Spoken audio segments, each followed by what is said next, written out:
দল মত জাতি বর্ণ ধর্ম নির্বিশেষে আজকের এই অনুষ্ঠান। রমজান শুধুমাত্র মুসলমানদের, কোরআনে কারীম শুধুমাত্র মুসলমানদের জন্য নয়, এটা মানুষের জন্য। কি রোজা রাখতে হলে ঈমান ছাড়া রোজা হবে? কথা বলেন না কেন? মান সামা রমাদানা ঈমানান ওয়া ইহতিসাবান গফিরা লাহু মা তাকদ্দামা মিন যামবি। নবীজি বলেন, যে ব্যক্তি রমজান মাসে ঈমানের সাথে এবং ইহতিসাব মানে হিসাব নিকাশ করে করে এই দুইটা শর্ত মেনে যারা রোজা রাখতে পারে, গফিরা লাহু মা তাকদ্দামা মিন যামবিহি, তার পেছনের যত অপরাধ ছিল সব আল্লাহ মাফ করে দেয়। আর আমরা এটা জানি, যাদের অপরাধ মাফ হয়ে যায়, এই যে পুলিশ যারা বসে আছে, এনাদের এখানে থানা আছে না? এই এলাকায় যারা ক্রিমিনাল, যারা অপরাধী, দেখবেন ওনাদের থানায় একটা চার্ট টাঙানো আছে যে এই এই লোক এলাকায় অপরাধী। ওদেরকে যদি ধরতে পারে জামায় আদর করে নিয়ে যাবে না, পিটাবে, যদি যেতে না চায় ধাক্কা দেবে, হাঁকাবে, বিভিন্ন কায়দা আছে ওনাদের। এখন এই যে পুলিশের এই ধাক্কা, হাঁকানো, পিটানো, ওখানে নিয়ে যাওয়ার পরে যদি উনি জামিন পেয়ে যায়, থানায় ওনার নামটা লেখা আছে, ওইটা কি ওনারা কেটে দেবে? না। যদি আবার অপরাধ করে আর একবার লেখা হবে, আবার অপরাধ করলে আবার লিখবে।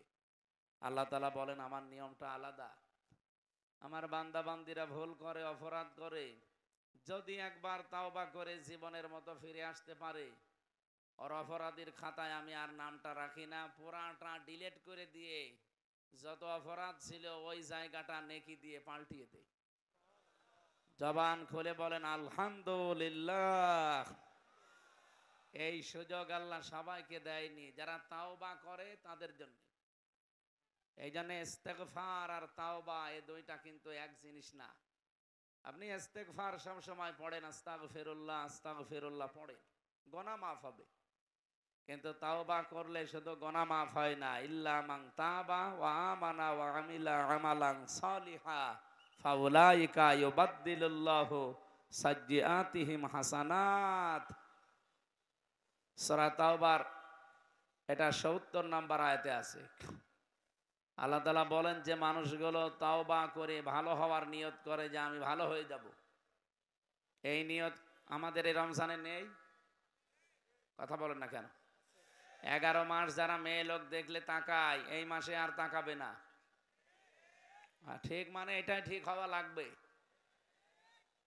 বহু মানুষ এই মেসেজ দেয় এখানে, বলো হুজুর প্রথম প্রথম বিয়ের পরে 1-1.5 বছর 2 বছর ভালো লাগতো, এখনো ছাতা আর ভালো লাগে না, এক জিনিস আর কতদিন? আরে শয়তান, এক জিনিস আর কতদিন মানে? আপনি যদি এই কথা বলেন যে এক জিনিস আর কতদিন, তা আপনার বউ তো বলবে যে ও এক ছাতা আর কতদিন। তাহলে দুইজনই পাল্টাপাল্টি করি না, এটা একটা রোগ। এটা কি বলেন তো? এই রোগ আছে যার যার হাত তোলেন তো।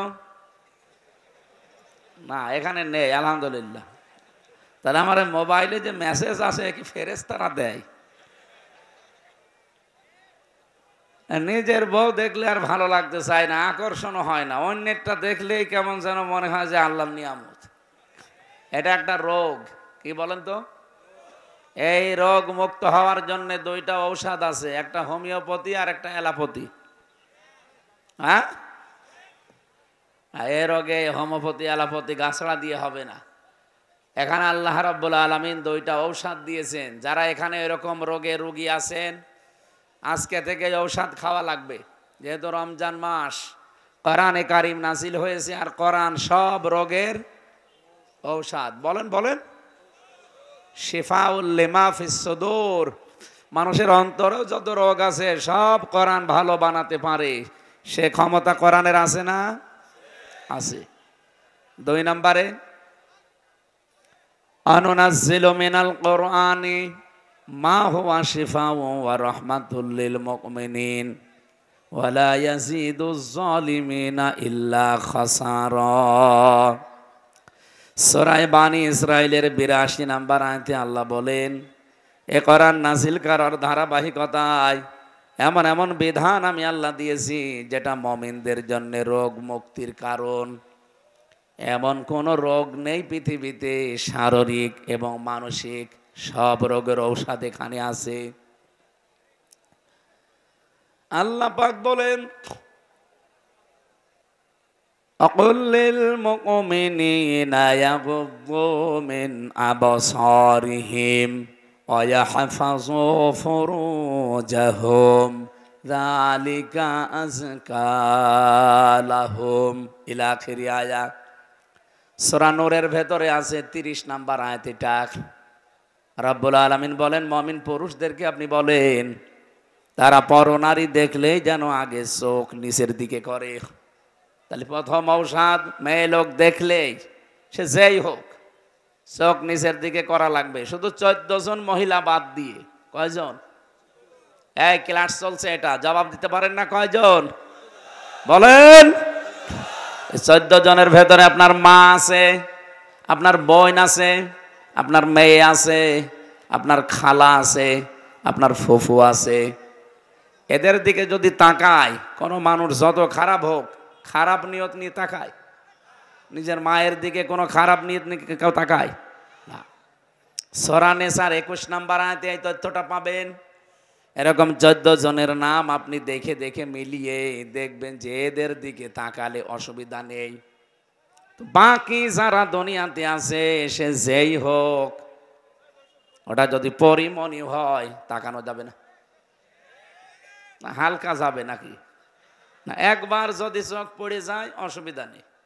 প্রথম নজর মাপ, পরের নজর পাপ। এই জন্য এরকম কিছু যদি সামনে পড়ে, একবার তাড়াতাড়ি দেখে চোখ ফিরিয়ে নেবেন। নাকি 1 মিনিট? বলে একবার দেখা যখন জায়েজ আছে, একবার আমি 1 মিনিট তাকিয়ে থাকলাম না। চোখ যদি এরকম পড়ে যায়, সঙ্গে সঙ্গে নিচের দিকে করবেন। আমি আবার বলছি, মেয়ে লোকের দিকে তাকানো যাবে না তা না। কয়জন বলেন বলেন? 14 জন বাদ দিয়ে দুনিয়ায় কোনো মহিলা যদি সামনে পড়ে, সে যেই হোক, ও যদি চাচাতো বোন হয় হবে না, মামাতো বোন। অনেকে মনে করে ভাবি তো মায়ের মতো, এ আর কি, অসুবিধা নেই। কে বলিস আপনাকে? আপনার ভাই মরে গেলে যে ভাবির সাথে আপনার বিয়ে জায়েজ আছে, আপনি টের পাচ্ছেন? আপনার বাবা মরে গেলে আপনার মায়ের সাথে আপনার বিয়ে জায়েজ আছে। বুঝতেছেন কথা? বুঝতেছেন? তাহলে উল্টা পাল্টা ফতোয়া বের করবেন না যে ভাবি আমার মায়ের মতো। কিসের মায়ের মতো? এগুলো সব শয়তান শিখিয়েছে আপনাকে। এই পৃথিবীতে পুরুষ মানুষের জন্য সবচাইতে ভয়ঙ্কর হচ্ছে 2 জন নারী। নবীজি বলেন এরা মৃত্যুর মতো, একটা ভাবি আর একটা শালী। ভাবি আর শালী যাদের আছে হাত তোলেন তো। ওই এলাকায় বিয়ে শাদী বন্ধ হয়ে গেছে? ঠিক আছে, আল্লাহর ওলি এখানেও আছে।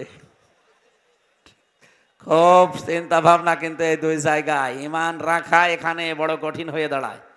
কারণ শয়তান এই জায়গায় এত বড় বড় জাল পিশায়, আপনি সে জাল থেকে মুক্ত হওয়া বড় কঠিন। নেক্সট সুরতে শয়তান এখানে এসে ধোকা দেয় যে শালী ছোট বোনের মতো। এ জায়গা আছে বউ ধুয়ে শালী নিয়ে আল্লাহ রাস্তা চলে গেছে। এই জন্যে একজন পুরুষের জন্যে ইমানের বড় পরীক্ষা কয়জন মহিলা বলেন তো? আরো জোরে বলেন। একজন আপনার শালী আর একজন আপনার ভাবি। নবীজি বলেন দুইটাই মরণের সমতুল্য। মৃত্যু দেখলে মানুষ যেমন ভয় পায়, এই দুইটার থেকে যেন এরকম ভয় পায়। এই কথা বুঝতেছেন? এই বসুক, ওর যদি ভালো লাগে মাটিতে বসতে, আপনার সমস্যা কি? থাক, বাড়িতে যে পোশাক ধুয়ে দেবেন। ঠিক আছে, বসেন বসেন। দ্বিতীয় নম্বর, একজন মেয়ে লোকের জন্য 2 জন পুরুষ মানুষ সব চাইতে বড় ভয়ঙ্কর। এদের কাছে ঈমান রাখা না রাখা কষ্ট হয়ে পড়বে। আল্লাহর নবী এই 2 জন পুরুষকেও মৃত্যু সমতুল্য ঘোষণা দিয়েছেন। একজন দেবর, নাম কি? 2 নাম্বার দুলা ভাই। আমি বেঁচে গেছি যে আমি কারো দুলা ভাই না। অন্য চাচা তো মামা তো খালা তো আছে, তো নিজের টান নেই। ম্যাডামই একেবারে লাস্ট, তো আমরা কেউ দুলু ভাই বলে ডাকে না, আপনারা ডাকেন না। দোলা ভাই যাদের আছে মেয়েরা সাবধান থাকবেন এই জায়গায়। না, এখানে দায়িত্বশীল যারা বাবা বড় ভাই এরা কিন্তু গুনাহগার হয়ে যাচ্ছি আমরা। আমার নিজের ছোট বোনকে বাবা তার মেয়েকে দোলা ভাইয়ের কাছে আল্লাহ রাস্তায় দিয়ে উনি সুবহানাল্লাহ তসবিহ টিপতেছে। অসময়ে মসজিদে বসে বসে সুবহানাল্লাহ পড়ছে। কি দাদা আপনি অসময়ে মসজিদে সুবহানাল্লাহ পড়েন মানে? এখন কি সময় মসজিদে আসার? না, বাড়িতে তো থাকা যাচ্ছে না। ওই মেজ মেয়ের দেবর এসেছে, আমার ছোট মেয়ে নিয়ে যাই আর কি ফাজলামি চলছে, বাড়িতে আর থাকতে পারলাম না, এই জন্য মসজিদে এসে সুবহানাল্লাহ পড়ছি। ওর সুবহানাল্লাহ মাথার উপরে উঠবে? বলেন। আপনার মসজিদ থেকে আগে বের হন, আগে যে আপনার ছোট মেয়েকে ওখান থেকে সরান, তারপরে একবার বলেন সুবহানাল্লাহ, যে আল্লাহ তুমি পবিত্র। আল্লাহ যেমন পবিত্র, আল্লাহর বিধানও পবিত্র না? কথা বলেন না কেন? তো এখানে যে বিধানটা ছিল আল্লাহর, এই বিধানের নাম কি? পর্দা। নাম কি? এই যে শালীর সাথে দোলা ভাইয়ের এখানে পর্দা ছিল না, এই বিধানটা আপনি নষ্ট করে মসজিদে সুবহানাল্লাহ পড়ছেন, জীবনও হবে না সুবহানাল্লাহ। কারণ আল্লাহ পবিত্র, তার বিধানও আপনাকে পবিত্র রাখা লাগবে, পরিবারকে, সমাজকে, রাষ্ট্রকে। আর আমরা এটাই চাই। আপনি এইটাকে যদি কেউ রাজনীতি মনে করে, এই যে চাঁপাইনবাবগঞ্জের হারুন আর হারুনের বউ দুইজন মিলে এই আগস্টের 5 তারিখের পর থেকে আরম্ভ করিস, যে দেশের আলেমরা ধর্ম ব্যবসায়ী এরা রাজনীতি করে, এমনকি একটা দলের নাম ধরে বিষোদ্গার করে, এগুলোর মাথা খারাপ হয়ে গেছে। কারণ বাংলাদেশে আন্তর্জাতিক যে জরিপগুলো এখন মাসে মাসে প্রকাশ পায়, আর কিছু মানুষের মাথা খারাপ হয়ে যায়। আপনি টের পাচ্ছেন দেশের অবস্থা এখন? খ্রিস্টানরা রিপোর্ট পাঠিয়েছে, আমরা বানাইনি ভাই। খ্রিস্টানরা তো আমাদের এমনি দেখতে পারে না, তারা আন্তর্জাতিকভাবে 257টা দেশের রিপোর্ট বানিয়েছে। আমি 2টা পড়লাম। এটা এই যাকে কোরআন শরীফ আমার সামনে, আমি বানিয়ে বলছি না, আমি 2টা পড়েছি। 1 নম্বরে 257টা দেশ পৃথিবীতে। মাইক্রোসফট নাম শুনেছেন? এটা তো সব মুসলমানরা চালায় নাকি? এরা রিপোর্ট বের করে জানাচ্ছে 257টা দেশে যারা ক্ষমতায় ছিল, এর ভেতরে 10 জন সবচাইতে নিকৃষ্ট মানুষ। তার 1 নম্বরে হাসিনা, 2 নম্বরে বাশার আল আসাদ, 3 নম্বরে নেতানিয়াহু। যাদের নাম বলছি সব তো আল্লাহর ওলি। যাই হোক, আমি কিছু মনে করতাম না, কিন্তু 1 নম্বরে নামটা আমাদের কন্যার। কি কন্যা পেলাম আমরা বলেন? এমন একটা কন্যা পেয়েছি, ওনার নাম পৃথিবীর নিকৃষ্ট মানুষদের তালিকায় 1 নম্বরে। এটাকে আমি বানিয়েছি? বলেন তো, পৃথিবীর মানুষের তৈরি করা তালিকায় যদি উনি একটা হাসি মানুষ, ওনারে কেন 1 নম্বরে দিয়েছে? আয়না ঘরের কারণে। এটা যে মানবতার সাথে কত বড় কৌতুক, আমি নিজে তো টের পেয়েছি 10 দিন। 3 বছর জেলে থেকেও আমি এত কষ্ট পাইনি, ওই 10 দিনে যে ঝড় আমার উপর দিয়ে গেছে। আর যারা 8 বছর পড়ে আছে, ব্যারিস্টার আরমানের মতো, আমান আজমির মতো 10 বছর পড়ে আছে, বলেন তো তারা কি অবস্থায় পার করেছে? 8টা বছর 10টা বছর। নিজেকে ওই জায়গায় একটু দাঁড় করান, আপনি 5 দিন থাকতে পারবেন? এই অবস্থা তৈরি করার পরে তারা তালিকা বের করেছে যে পৃথিবীর নিকৃষ্ট মানুষ এই মেয়েটা। কারণ এত কঠিন হতে পারে মানুষের হৃদয়। রিমান্ডে আমার আগে একজনকে নিয়ে গিয়েছিল, ওই সময় ছাত্র দল করত, চট্টগ্রামে বাড়ি। ওর পরে আমার সিরিয়াল ছিল যে আমারে নিয়ে আমারে নখগুলো তুলবে। এই যে পুলিশ বসে আছে, এরা এগুলো করত। এরা না, এদের ভাইরা। এদের বললে তো ঝামেলা, কারণ আমার দোলা ভাইও পুলিশ। ছাতাবাজ এ দোলা ভাইয়ের ঘাড়ে পড়বে। যেন পুলিশ সব দেখলে দোলা ভাই মনে হয় না। আমরা এমনি শ্রদ্ধা সম্মান করি এদেরকে, কারণ যেই 2টা চোখ, একটা আল্লাহর ভয়ে কাঁদে, আর এদের মতো যারা জনগণের জান মাল ইজ্জত আবরু পাহারা দেয়, এই 2টা চোখ আল্লাহ জাহান্নামে দেবে না। এই জন্য আপনারা যারা প্রশাসনে আছেন, এই চাকরিটা শুধু চাকরি না, এটা একটা ইবাদত। মনে করবেন মহান পেশায় আছি, এই পৃথিবীর শ্রেষ্ঠ পেশা এই প্রশাসনের পেশা। কারণ নবীজি তাদের নাম ধরেই বলেছে এদেরকে আল্লাহ পাক কোনোদিন জাহান্নামে এই চোখ এক জায়গায় জ্বালাবেন না। সুবহানাল্লাহ বলতে পারেন না? তাহলে এই পোশাকটা পরে যে দায়িত্বে আছে, এটা কি শুধু দায়িত্ব? এটা একটা ইবাদত। অথচ এই দায়িত্বটাকে এই 15.5 বছরে যারা ছিল, এই পোশাকটার অমর্যাদা করে ফেলেছে কিছু কোলাঙ্গার অফিসার। উপর থেকে যা নির্দেশ দিছে এরা তাই পালন করতে গিয়ে আজ এখন আমরা এই পোশাকটাকে অনেকে ঘৃণা করি না। পোশাকটার সমস্যা না, সমস্যা ওই কিছু মানুষের। আল্লাহ তাদের যেন ডবল শাস্তির ব্যবস্থা করেন।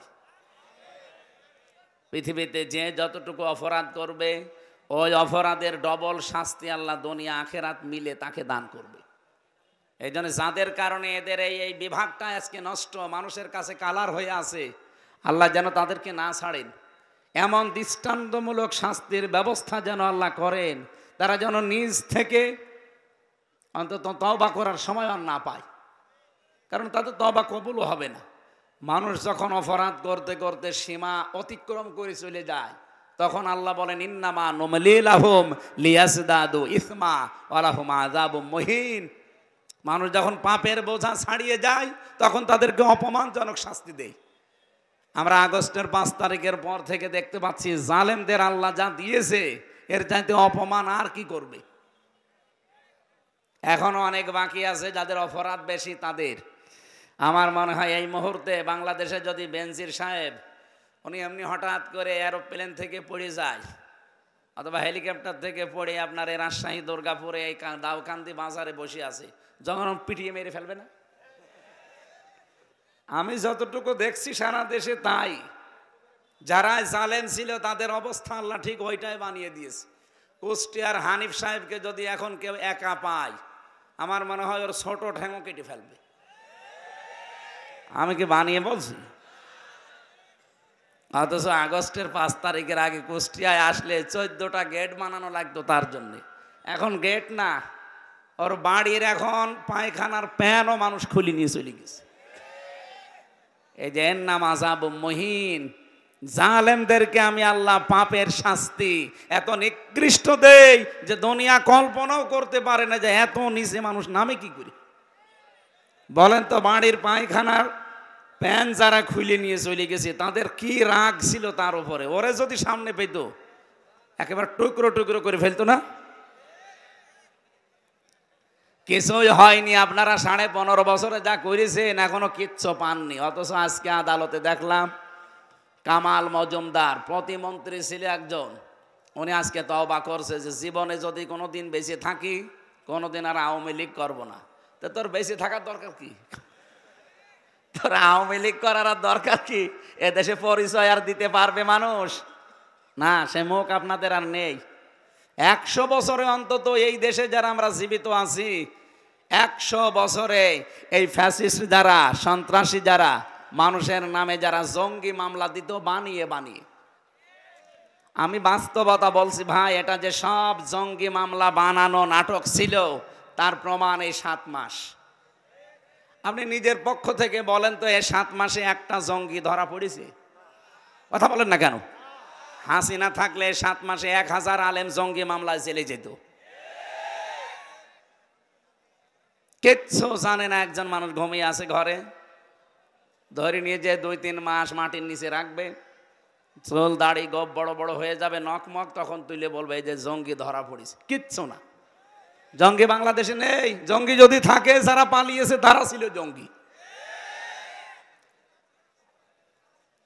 জঙ্গি শব্দটা শুনলে আমরা অনেকে মনে করি ওরে বাবা কি ভয়ঙ্কর। আসলেও তো ভয়ঙ্কর জিনিস। আমি এই জেলে থাকা অবস্থায় একটা মানুষকে শুধু এই আসল জঙ্গি মামলায় পেয়েছিলাম, তাছাড়া বাকিগুলো যা সব আমার মতো নিরপরাধ। আমারে দিয়েছে আনসারুল্লাহ বাংলা টিমের সারা বাংলাদেশের প্রধান, অথচ ছাতা কি আমি জানি না। আমারে যদি তাও একটু হালকা পাতলা বলতো যে জামাত ইসলাম করে, তাও তো একটু হালকা সত্য হইতো। আর আমারে দিয়েছে আনসারুল্লাহ বাংলা টিমের সারা বাংলাদেশের প্রধান, আমি তো কিছু জানি না ওই বিষয়ে।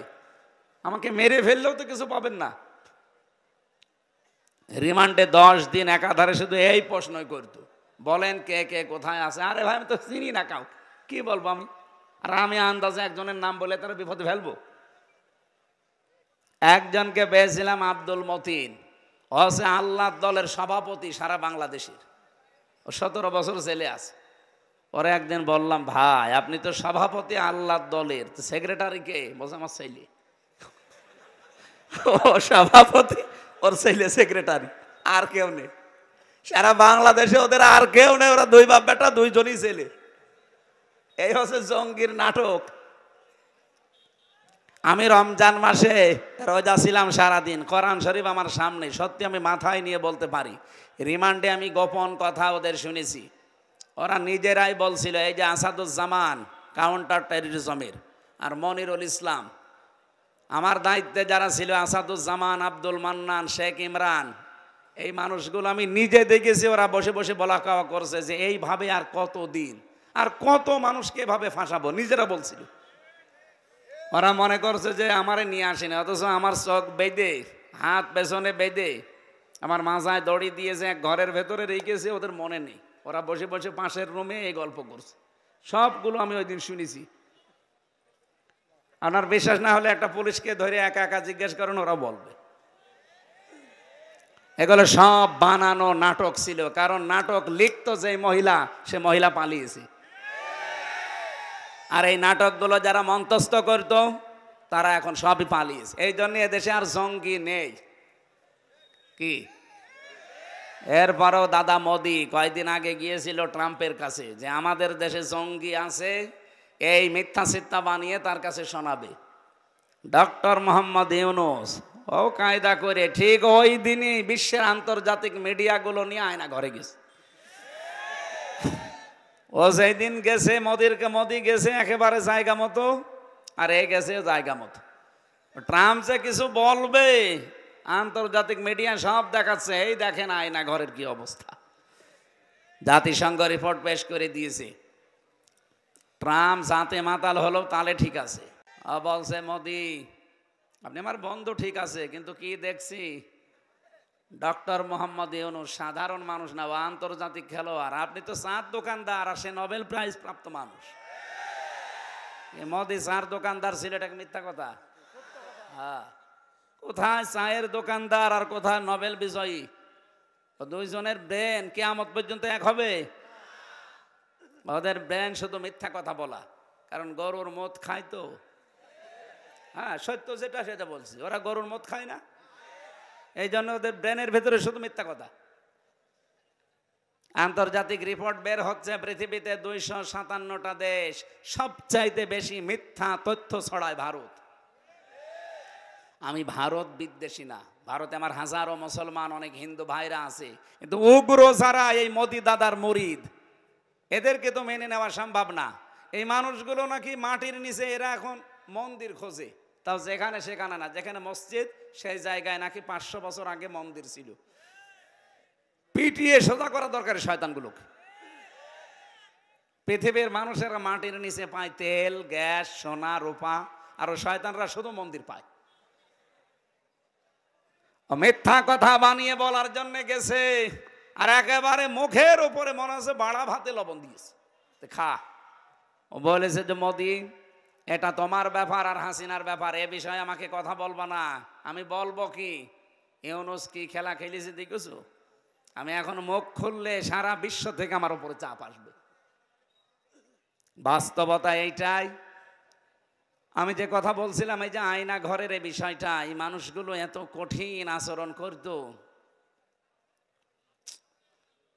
আমার আগে যে ছাত্র দলের যে ভাইকে নিয়ে গেল, ওর নখগুলো তোলার সময় আমাকে এসে চিৎকার করে করে কাঁদছিল, আর বলছিল, ভাই আমার এরকম চেয়ারে বসিয়ে দিয়েছিল, দিয়ে চেয়ারের ওপরে হাত বাঁধা, পা বাঁধা, ক্লিপ দিয়ে আটক করে দেয়, গলার সাথে বেল্ট লাগানো, এই কালো কাপড় দিয়ে তো মুখটা বাঁধা, আর নড়াচড়া করার ক্ষমতা আছে আপনার?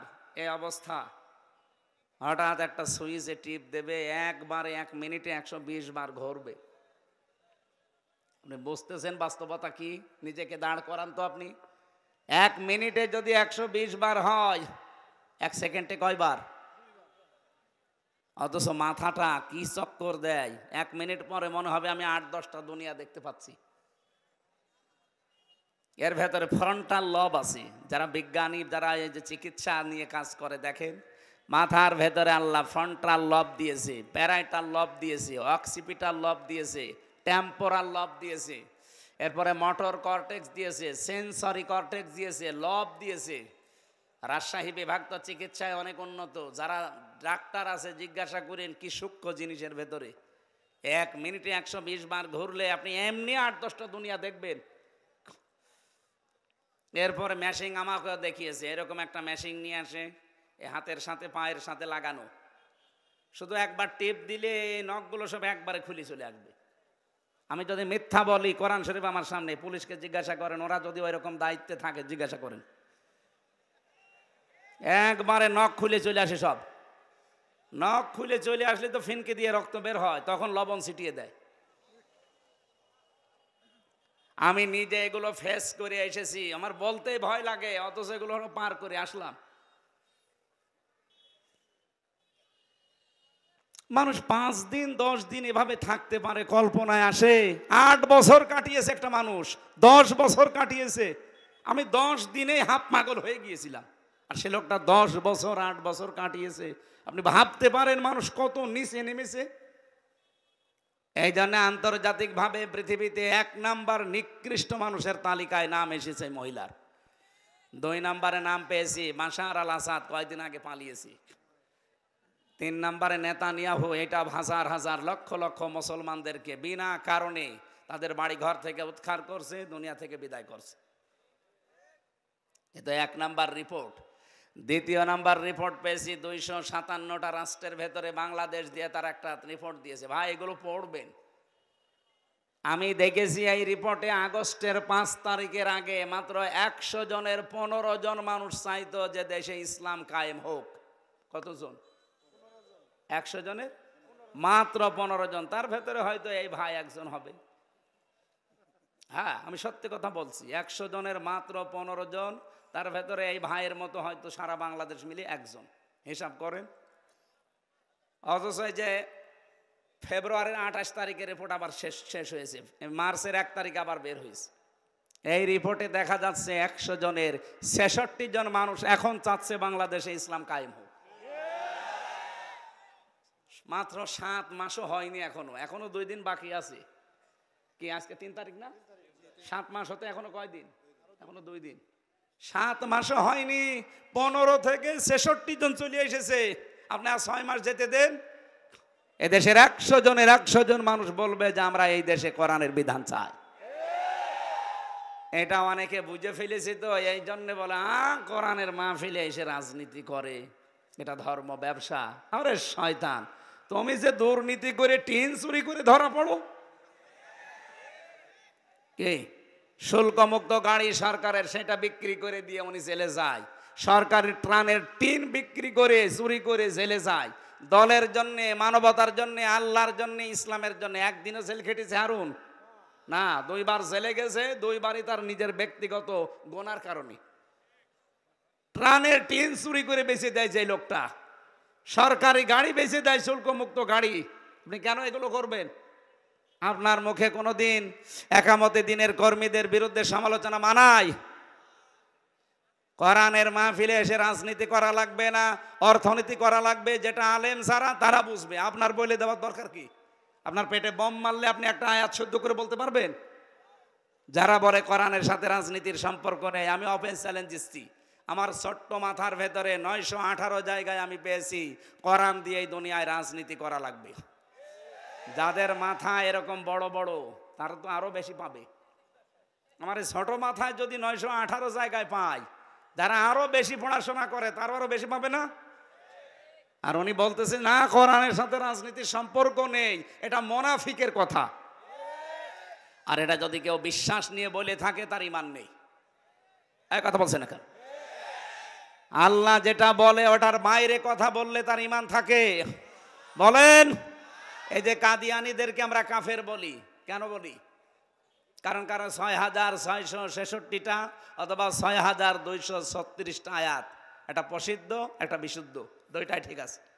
ওরা পড়া কোরআন শরীফ মানে না তা না, 6666টি আয়াত ওরা বিশ্বাসও করে, কম বেশি তারা মানেও। শুধু একটা আয়াতের 4 ভাগের 1 ভাগ ওরা বিশ্বাসও করে না, মানেও না।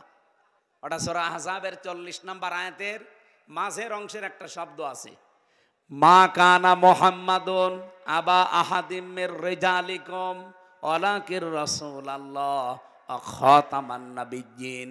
কত বড় আয়াত না, কি ছোট আয়াত, কত বড় আয়াত পড়লাম। ওরা পুরা কোরআন শরীফের অন্য আয়াত তো বিশ্বাস করেও মানেও, এ আয়াত মানে প্রথম 3টা মানে, মা কানা মুহাম্মাদ ঠিক আছে, আবা আহাদিম মির রিজালিকুম এটাও ঠিক আছে, ওয়ালাকির রাসূলুল্লাহ এইটাও ঠিক আছে, কিন্তু খাতামান নাবিয়্যিন আমাদের নবী শেষ নবী এটা ওরা মানেও না, বিশ্বাসও করে না। ওরা বলে গোলাম আহমদ কাদিয়ানী শেষ নবী। আপনি শুধু নাউজুবিল্লাহ পড়ে শেষ করে দিলেন, এখান থেকে কিছু নেওয়া যায় না। কোরআন শরীফে আমি নিজে দেখেছি ওদের কাদিয়ানীদের মসজিদ ঢাকার বকশীবাজারে ওই যে আলিয়া মাদ্রাসার পাশে আহমদিয়া জামাতের মসজিদ আছে, গেটে একজন দারোয়ান বসে আছে, যারে তারে ঢুকতে দেয় না।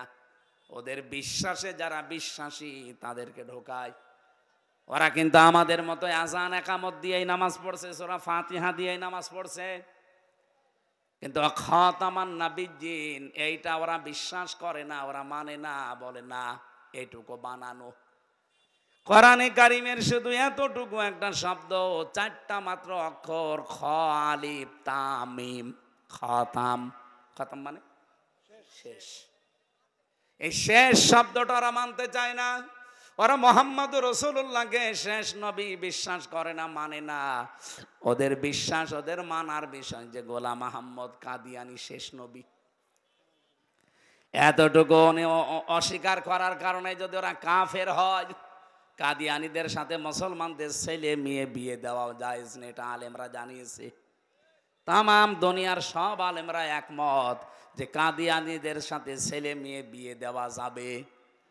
ইহুদিদের সাথে যাবে, খ্রিস্টানদের সাথে যাবে, হিন্দুদের সাথে যাবে, বলেন বলেন। ওদের সাথে যদি না যায়, তাহলে এতদিন আপনি মিথ্যা কথা মানুষকে জানালেন কেন যে আমাদের সাথে স্বামী স্ত্রীর সম্পর্ক? বলেন। দুনিয়ায় একদিকে হয়ে যেতে পারে, ও দাদার সাথে তো আমাদের এই কন্যার বিয়ে জীবনেও সম্ভব না, কারণ দাদা হচ্ছে ফুল হাতা আর আমরা হাফ হাতা। আমরা হাফ হাতা না, দাদা ফুল হাতা। এখন যদি হাফ হাতা করা লাগে এই বয়সে, হাজাম পাবেন কোথায়? আর ও বুড়ো মানুষ, ওর যদি এখন মুসলমানি দেওয়া লাগে, ও হাজামও লাগবে বুড়ো। আর কেউ চোখ খুলে কাটতে পারবে ওই জিনিস? চোখ বন্ধ করে কাটা লাগবে। শেষে দেখা যাচ্ছে আগা কাটতে যে গোড়া কেটে দিচ্ছে। জীবনের মতো বিয়ে করা 7 মিনিট যাবে। এই জন্য এতদিন যারা বলতেন যে আমাদের স্বামী স্ত্রীর সম্পর্ক, তাহলে এটা মিথ্যা কথা। আমি কি এটা বানিয়ে বলছি? সূরা বাকারা 2 নম্বর পারা 14 নম্বর পৃষ্ঠার 4 নম্বর লাইনের 221 নম্বর আয়াতের মাঝের অংশে আছে, ওয়ালা তুনকিহুল মুশরিকিনা হাত্তা ইয়াকুমিনু। রব্বুল আলামিন বলেন, যতক্ষণ কোন মুশরিক পুরুষ ঈমান না আনবে, মুসলমান না হবে, ততক্ষণ তার সাথে মুমিনা নারীর বিয়ে দেওয়া। এটাও মনে হয় আমি বানালাম না, আমি এই আয়াত সামনে নিয়ে কিন্তু এই ফতোয়াটা দিলাম যে যতক্ষণ একজন মুশরিক, একজন কাদিয়ানী, একজন ইহুদি, একজন খ্রিস্টান এরা মুসলমান না হবে, ততদিন পর্যন্ত তাদের সাথে কোনো মুমিনা নারীর বিয়ে দেওয়া, এক কথা বলেন না কেন, জায়েজ আছে।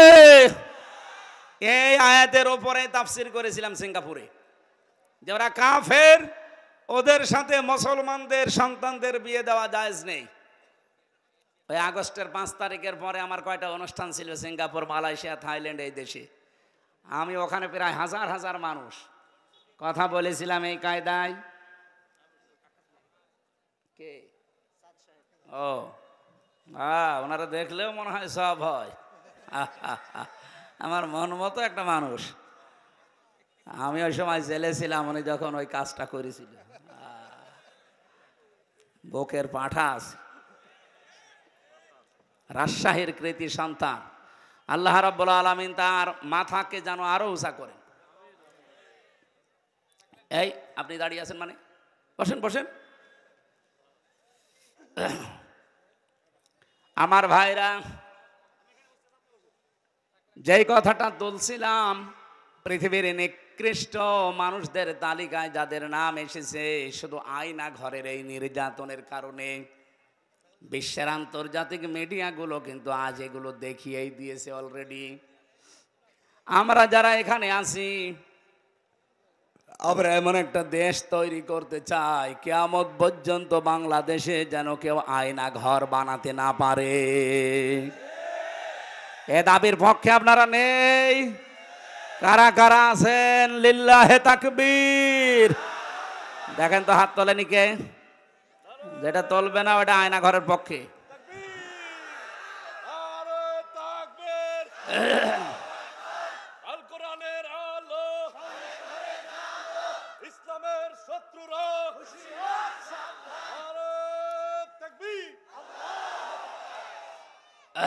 আলহামদুলিল্লাহ ভাই, রমজান মাস তো এখনো 2টা কাজ সামনে বাকি, সেহরি খাওয়া, তাহাজ্জুদ পড়া। এই জন্য আমরা বেশি রাত করতে পারবো না, খুব তাড়াতাড়ি শেষ করব।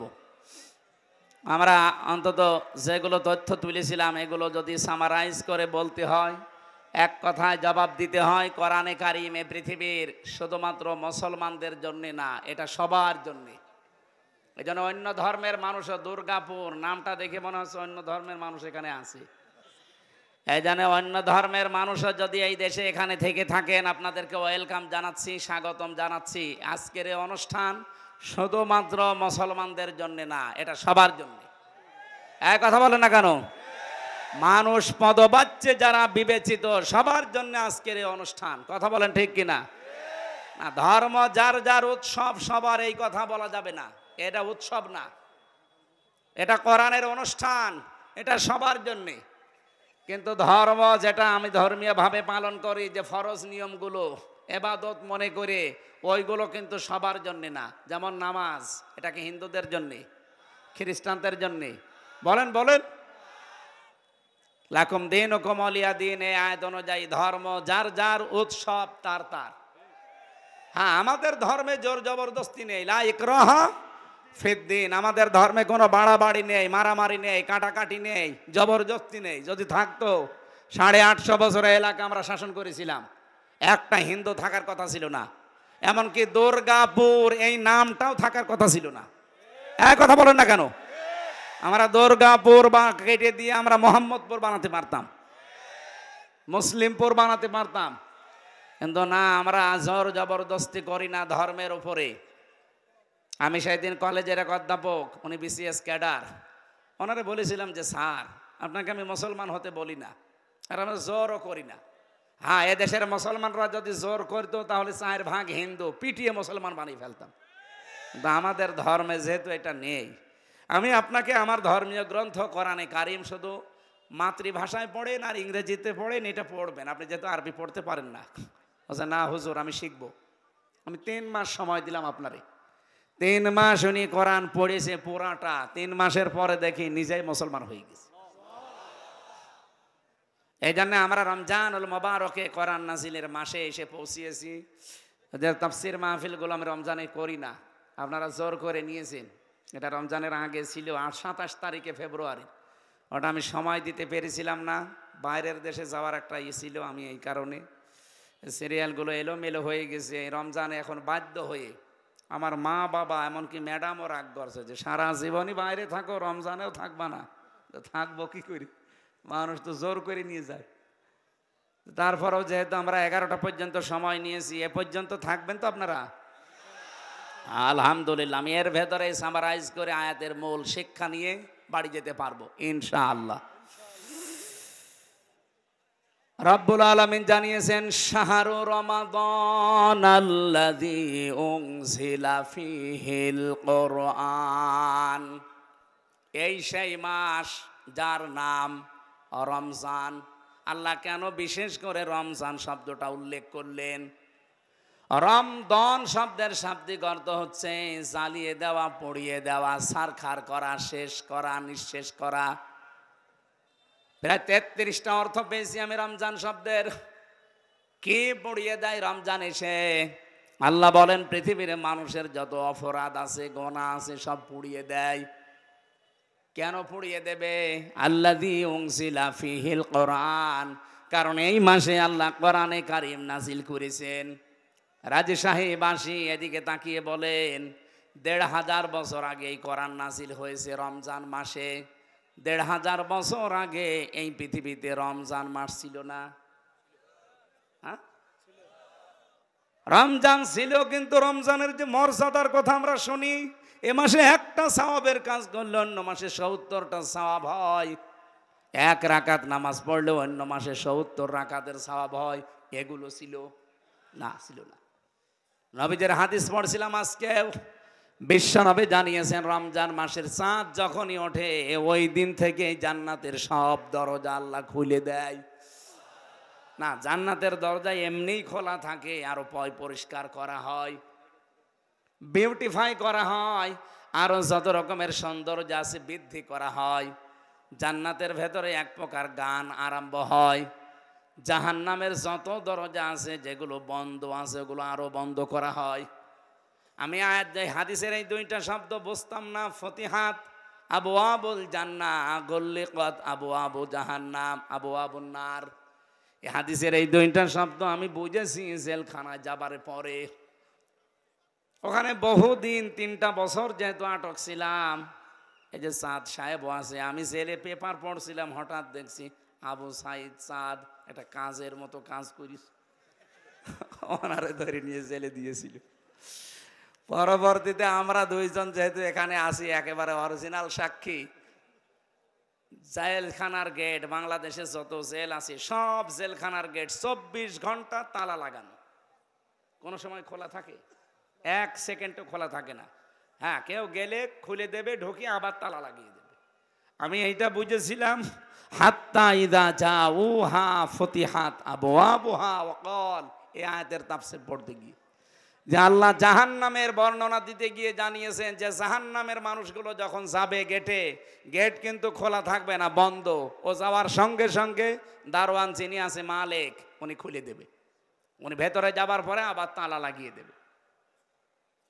কিন্তু জান্নাতের কথা এই আয়াতের পরে আছে সূরা যুমারে। রব্বুল আলামিন বলেন হাত্তা ইযা জাউহা ওয়া ফুতিহাত আবওয়াবুহা। এই যে মাঝখানে ওয়া আছে আর আগেরটায় ওয়া নেই। আল্লাহ বলেন জান্নাতি মানুষগুলো যখন জান্নাতের গেটে যাবে, ও জান্নাতের গেটে যাওয়ার আগে যা দরজা ছিল এমনি খোলা থাকবে। এই জন্য জাহান্নামের দরজার সাথে জেলখানার দরজার একটা তুলনা পেয়েছি। জাহান্নামের দরজাগুলো সব বন্ধ আছে, ওগুলো আরো শক্ত করে তালা লাগানো হয়। জান্নাতের দরজা খোলা আছে, আরো উন্মুক্ত করে দেওয়া হয়। সুলসিলাতিশ শায়াতিন, আর শয়তান যত আছে সব শয়তানকে শৃঙ্খলিত করা হয়, বেঁধে রাখা হয়। আমার মাঝে মাঝে প্রশ্ন আসে, আল্লাহ শয়তান যদি নবীর হাদিস অনুযায়ী সব বাধায় থাকে, তে রমজান মাসেও মানুষ শয়তানি করে না? গতকালকেও তো ডাকাতি হয়েছে শুনলাম। ডাকাতি হওয়া কি ভালো কাজ না শয়তানি কাজ? এটা করল কে? না না, শয়তান বাধা আছে ঠিক। এই যে এখানে যদি একটা ফ্যান দেন, এই ফ্যানটা আপনি হঠাৎ বন্ধ করে দিলে কি 1 সেকেন্ডেই বন্ধ হয়ে যাবে? বলেন বলেন। সুইচ অফ করার পরেও কিন্তু 1-1.5 মিনিট ঘুরতেই থাকবে। আপনি লোহাকে গরম করে রেখে দেন, 1 মিনিটেই ঠান্ডা হয়ে যাবে না, কয়েক মিনিট সময় লাগবে। কথা বলেন ঠিক কিনা? আমরা যারা 11 মাস অপরাধে লিপ্ত থাকি, গোনার কাজকে গোনাই মনে করে না, এই মানুষগুলো 11 মাস অপরাধ করতে করতে করতে রমজান এসে পৌঁছায়। রমজান মাস আসলে যেহেতু শয়তান বাধা পড়ে যায়, শৃঙ্খলিত হয়ে যায়, এই মানুষটার ভেতরেও শয়তানি আর কাজ করে না। কিন্তু 11 মাস যে ফোর্স ছিল, এই ফোর্সটা তো আর বাধা নেই, চলতেই থাকে চলতেই থাকে। এই জন্য 1 মাস পার হয়ে যায়, শয়তান আবার ছাড়া পায়, ও আবার তখন গিয়ে আর পা দেয়। আমরা যেন এ কাজ আর সামনে না করি। রমজান এসেছে আমাদেরকে বেঁধে ফেলার জন্যে, সংযমী হওয়ার জন্যে। আল্লাহ পাক বলেন, রমজান এই কোরআন শরীফ আমি নাজিল করলাম, এর আগেও তো রমজান ছিল, এর দাম ছিল না, শয়তান বাধা হইতো না এর আগে রমজানে। জান্নাতের দরজাগুলো আরো বেশি উন্মুক্ত করা হতো না, জাহান্নামের দরজাগুলো আরো এইটে দেওয়া হতো না। খালি মাত্র কোরআনের কারণে এই যে এইগুলো সব আমি করি, এত মর্যাদা দিয়েছি কোরআনের কারণে রমজানকে। রাব্বুল আলামিন বলেন, রমজানের দাম এত বাড়ার পেছনে কারণ হচ্ছে যেহেতু কোরআন, তোমাদের উচিত হবে রমজানে কোরআনের সাথে সম্পর্ক বৃদ্ধি করে রমজানের আসল ফায়দা হাসিল করা। দুঃখজনক হলেও সত্য, 2 দিন পার হয়ে 3 দিন চলছি আমরা, অথচ এখনো অনেক মানুষ কোরআনের কাছে আসা আরম্ভ করেনি। আরে বিয়েতে যারা বরযাত্রী যায়, 1000 বরযাত্রীর কোনো দাম নেই বর ছাড়া। কথা বলেন না কেন? এখান থেকে একটা মাসলা যেহেতু মনে এসেছে বলছে, এদিকে তাকান। যদিও বিয়েতে বরযাত্রী যাওয়া মুসলমানদের জন্য জায়েজ নেই, এটা হিন্দুদের কালচার। ওরা বিয়ের দিনই মেয়েকে যা দেবে সব দিয়ে দেয়। কি কথা বুঝতেছেন? বরযাত্রী যাওয়া এটা মুসলমানদের ধর্মে আছে? নেই। মুসলমানদের আছে অলিমা। কি আছে? বলেন বলেন বলেন তো, অলিমা ছেলের বাড়ি হয় না মেয়ের বাড়ি? ছেলের বাড়ি। অথচ আমাদের দেশে পুরা ইসলাম আমরা পাল্টিয়ে ফেলেছি, অলিমার খবর নেই। এখানে অধিকাংশ মানুষ বিয়ে করার সময় বরযাত্রী নিয়ে যাচ্ছে মেয়ের বাড়ি 200-300। আজকের প্রধান অতিথিকেও জিজ্ঞাসা করেন, উনি অলিমা করেছে না বরযাত্রী নিয়ে গেছে? বলেন কি? বিয়েতে যে বরযাত্রী নিয়েছেন না অলিমা করেছেন? দেখেন, উনিও ইসলাম মানে নাই। প্রধান অতিথি যদি না মানে না, প্রধান বক্তাও মানে নাই, কারণ আমিও 10 জন নিয়ে গিয়েছিলাম। আমি ওই সময় এটা জানতাম না।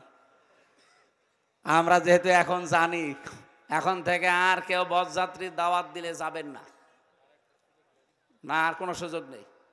এখন থেকে আর যাওয়া যাবে না, অলিমায় যাবেন। কি কথা বুঝতেছেন?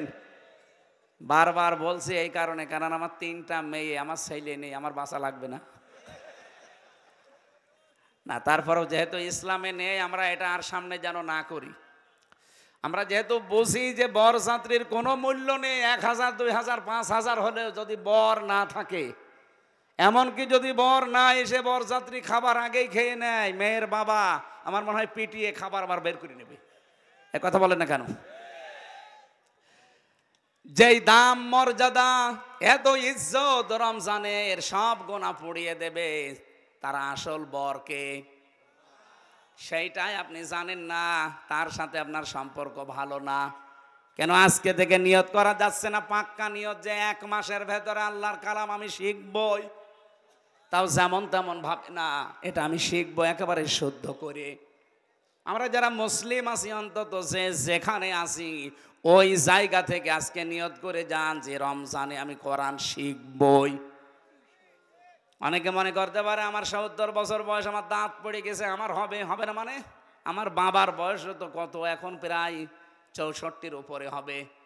উনি এখন কায়দা পড়া আরম্ভ করেছে আমার ছোট মেয়েটা দেখে দেখে। তোমার ছোট মেয়ে 4 বছর বয়সে যদি কোরআন পড়তে পারে, আর আমি 64 বছরও পড়তে পারবো না। মাঝে মাঝে আমার বাড়িতে বেড়াতে আসলে আমার মেয়ের ধরে, দাদা সূরা কাউসার বলেন তো। কাউসার বলে তোমার আব্বার ভাষায়। আমার আব্বার ভাষা বোঝেন? 3টা আয়াত পড়লে 9টা ভুল যায়। আমার ছোট মেয়েটা নাকি লজ্জা দেয়, আমার বলছে তোর এই মেয়ের কারণে আমার কোরআন এখন শেখা লাগছে। এখন একটা উস্তাদ ঠিক করেছে, এক হুজুর, মাসে মাসে তারা টাকা দিয়ে বলছে আমার শিখিয়ে দেন, অন্তত নাতির কাছে যে যেন লজ্জায় পড়তে না হয়। লজ্জার খাতিরে তারপরে এই বয়সে তো শিখতেছে, সবাইকে শেখা লাগবে ভাই। তালেবে এলেম শুধু 8 বছর 10 বছর বয়সের না। এ আবু সাইদ চাঁদ সাহেবের এখন মনে হয় 60 বছর 65 বছর, তাতে কি এ বয়সেও যদি শেখে উনিও তালেবে এলেম। আর তালেবে ইলম মরে গেলে তার কোনো হিসাব নেই, বিনা হিসাবে বিনা বিচারে জান্নাতি। এটা কিসের কারণে বলেন তো? রব্বুল আলামিন চারটা জাতির ঘটনা উল্লেখ করেছেন কোরআনে, এরপরে তিনি 4 জায়গায় দিয়েছেন সূরা কমারের ভেতরে। 17 নম্বর আয়াত, 22 নম্বর আয়াত, 32 নম্বর আয়াত, 40 নম্বর আয়াত। ওয়ালাকাদ ইয়াসসারনাল কুরআনা লিযিকরি ফাহাল মিন মুদ্দাকির। অবশ্যই আমি আমার এই কোরআনকে তোমাদের জন্য সহজ করে দিয়েছি, বোঝার জন্য, পড়ার জন্য। ফাহাল মিন মুদ্দাকির, এখান থেকে উপদেশ নেওয়াও সহজ। কেউ কি আছো যে কোরআন থেকে উপদেশ নিতে পারো? কে বলছেন? বলেন বলেন। আমি পুরা আয়াতগুলো তাফসীর পড়ে দেখেছি সূরা কমারের। আল্লাহ এত বেশি আফসোস করেছেন এই আয়াতগুলো নিয়ে যে আমার বান্দাদের প্রতি আফসোস আমার। ফাল মিন মুদ্দাকির, এত সহজ করে দিলাম আমার এই বাণীটা, আমার এই কালামটা, এরপরও দেখি আমার অনেক বান্দা বান্দি না, এর কাছে আসে না, উপদেশও নেয় না। আমরা যে যেই বয়সের আছি ভাইরা, দল মত এই মুহূর্তে সব বাদ। আমি আল্লাহর কালামে 1 মাসে না শিখে মরতে চাই না। কি কথা বলেন না কেন? পুলিশ ভাইদেরকেও বলছি, সময় পেলে আগে এটা শিখে নেন। বয়স আপনার যাই থাক, এটা শেখাই লাগবে।